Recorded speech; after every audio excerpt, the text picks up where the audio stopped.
O Evangelho segundo João. Introdução. O quarto Evangelho é um retrato escrito do maior dos eventos históricos. Na verdade, este evento é o tema do Evangelho.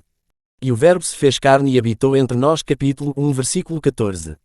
Tudo o que o escritor registrou teve a finalidade de tornar tal evento claro e significativo para o leitor. Os primeiros leitores do quarto Evangelho provavelmente eram cristãos da segunda e terceira gerações. Sabiam sobre a vida, o ministério, a morte e a ressurreição de Jesus, aprenderam ou de ouvir falar, ou por meio da leitura dos primeiros relatos cristãos. Existem evidências de que entre os primeiros cristãos havia erros de concepção dos fatos e seus respectivos significados, o que fez surgir algumas heresias. Autoria. Uma antiga evidência externa aponta o apóstolo João como o autor. O testemunho dos patriarcas da Igreja é quase unânime em favor desta posição. A evidência interna é dupla em tipo. A evidência indireta indica que o autor era judeu, um judeu da Palestina, uma testemunha, um apóstolo, e que o apóstolo era João. Uma evidência interna direta não é, em si, conclusiva, exceto pelo fato de que está claro que o próprio autor testemunhou grande parte daquilo que registrou. Ela não será conclusiva se o nome da testemunha não for citado.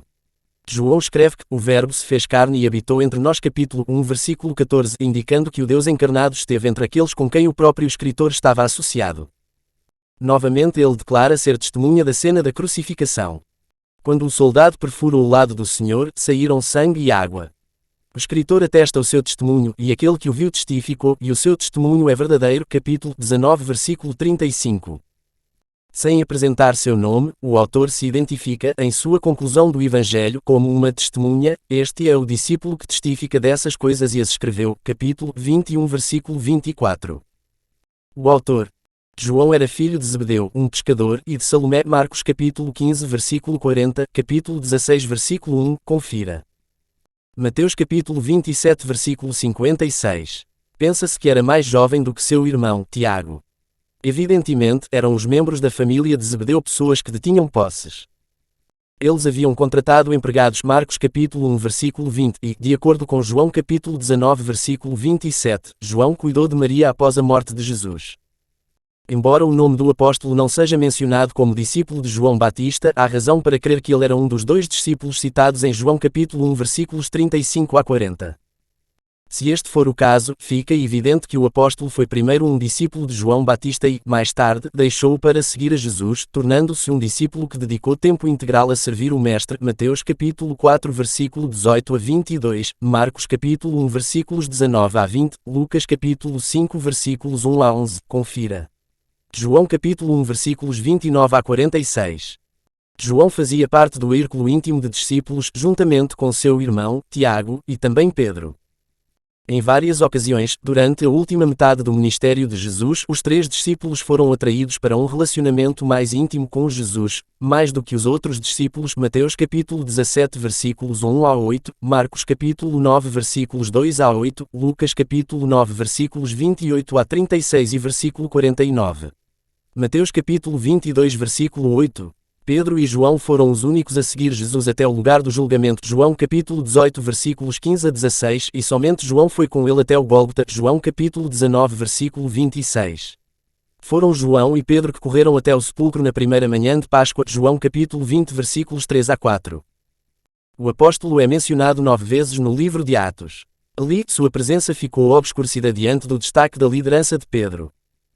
Paulo o cita nominalmente como um dos líderes da igreja em Jerusalém. Gálatas capítulo 2, versículo 9. O Apocalipse, cuja autoria é comumente atribuída a João, é a última referência das Escrituras ao apóstolo. O seu autorretrato mostra-o na ilha de Patmos. Apocalipse capítulo 1, versículo 9, como um profeta e homem de Deus que recebeu visões da parte do Senhor. A antiga literatura patrística faz referências ocasionais ao apóstolo, deixando evidente que este era morador de Éfeso. Westcott cita Jerónimo, que relatou permanecendo em Éfeso até uma idade avançada, podendo ser transportado para a igreja apenas nos braços de seus discípulos e incapaz de pronunciar muitas palavras. João costumava dizer não muito mais do que: filhinhos, amai-vos uns aos outros. Por fim, os discípulos e patriarcas que ali estavam, cansados de ouvir sempre as mesmas palavras, perguntaram: Mestre, por que sempre dizes isto? E o mandamento do Senhor foi a sua digna resposta, e se apenas isto for feito, será o suficiente. Uma vez que o apóstolo era da Galileia e de ascendência judaica, sua formação dava-lhe a amplitude de experiência necessária para entender e interpretar a vida, os ensinos, o ministério, a morte e a ressurreição de Jesus, tanto do ponto de vista judaico quanto do helenístico. Data. As estimativas quanto à data da escrita têm variado entre a metade do século I até a metade do século II. Aqueles que não aceitam a autoria de João tendem a favorecer a data posterior.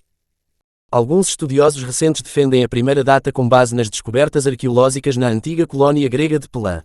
No entanto, tanto as evidências internas como as externas apontam de forma bastante consistente para uma data em torno de 95 d.C. Propósito.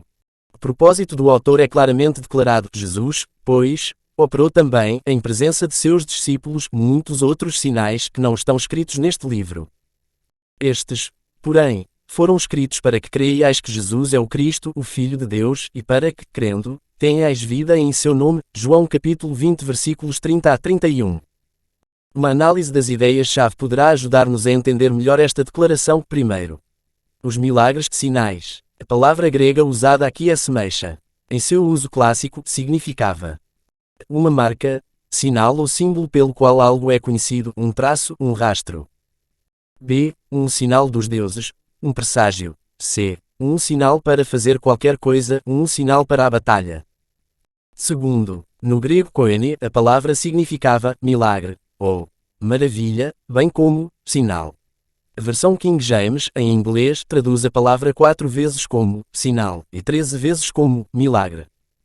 Sendo utilizada na declaração do propósito de João, a palavra apresenta duas ideias distintas. Certamente refere-se aos milagres realizados por Jesus, alguns dos quais são registrados exclusivamente no quarto Evangelho. Mas ela também oferece uma pista diante da pergunta: por que ele registrou estes milagres como sinais? Traduzida literalmente, a resposta é: para que creiais que Jesus é o Cristo, o Filho de Deus.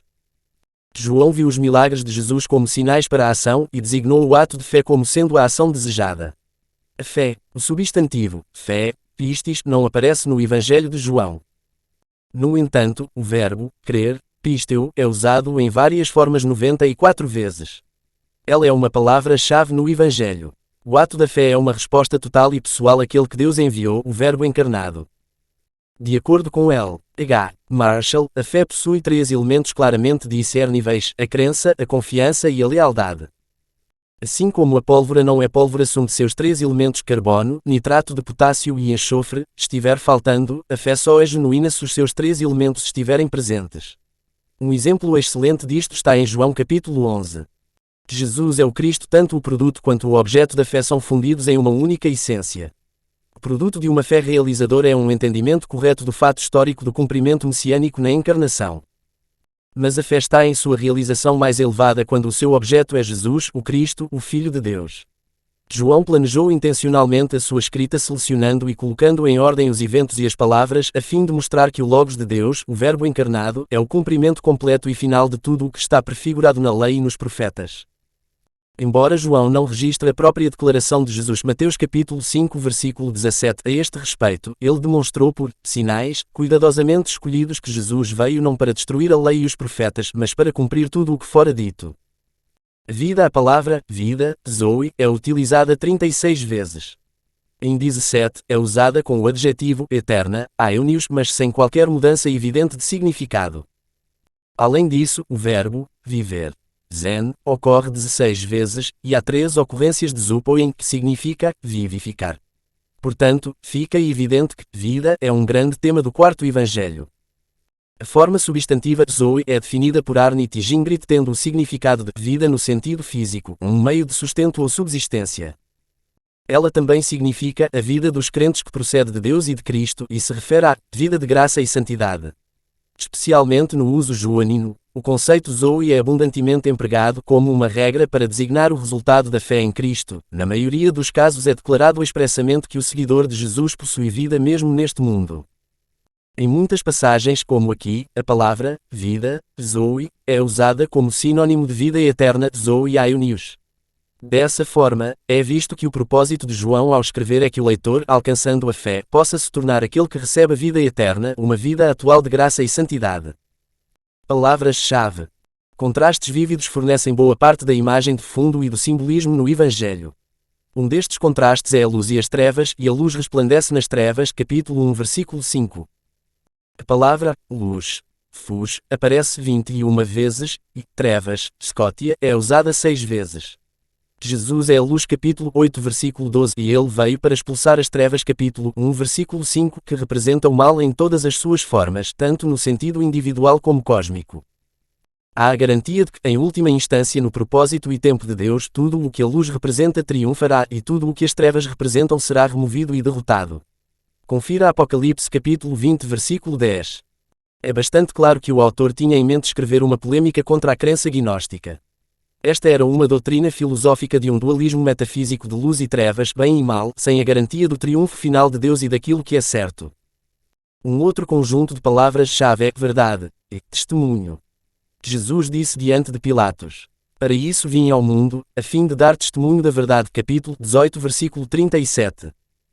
A palavra verdade, aletheia ou uma forma cognata é usada 49 vezes, enquanto testemunho, frequentemente no mesmo contexto da palavra verdade, aparece 42 vezes.